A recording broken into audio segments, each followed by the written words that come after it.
Well, I think when you talk about tariffs versus India and tariffs versus China, two separate issues, maybe Sure. the same underlying impetus.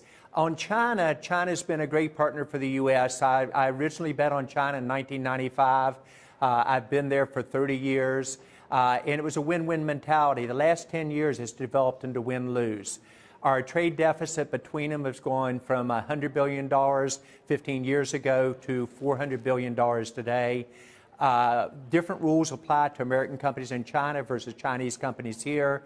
There's an unacceptable level of industrial espionage, and that has to be dealt with.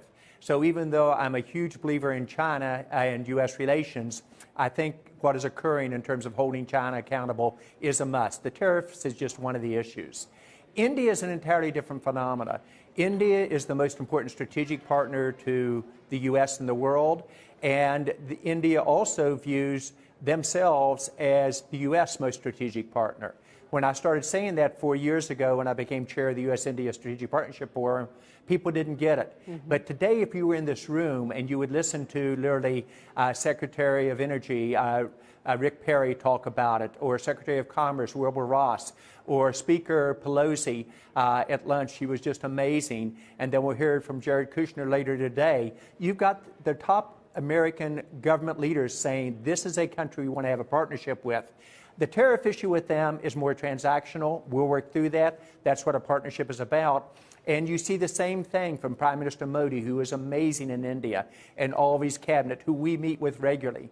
So fast forward for your investors listening. If you're betting on one country outside the U.S. for GDP growth over the next decade, double down on India. Modi just won there in a big time.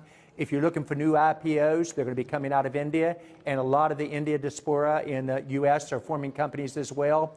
And if our two countries could work together, not just on trade, and it's growing at 7% per year, and it's more equal than most of the other countries are, and we can improve it, and I agree with that, you're suddenly looking at an ability to invest in startups in the U.S. from the India diaspora as well. So I think they're entirely different scenarios. The trade issue is just a common bond. It's interesting, John, that you should describe India as our most important strategic partner in the world. I really want to linger on that thought for what it says about where India is today and how far it's come.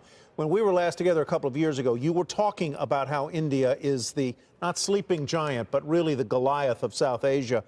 Is the playing field on trade between India and the United States level? And if not, how does it need to be leveled so it's more equitable? So in the sequence you just raised it, India has been the sleeping giant, a slow follower. Now it's becoming the fast leader. The economic growth over the last 5 years has been the strongest in the world.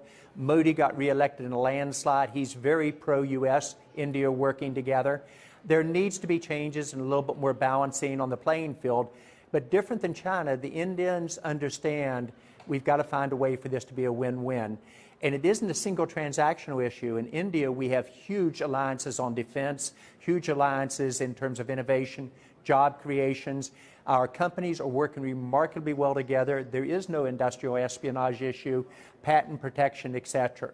Does it need to be balanced a little bit more? Yes, I do. I believe it does. And even good friends are going to have disagreements. I'd look for this one to be settled fairly shortly. Prime Minister Modi and President Trump actually get along very well. President Trump said in the G20, he said, we are great friends, and by the way, the relationship between our countries has never been better. That's the atmosphere you see inside the room there. That's one of the few things, interestingly enough, that Democrats and Republicans actually agree upon. The importance of India and the U.S. becoming partners, and now suddenly people realizing perhaps the most important relationship in the world. Let me probe the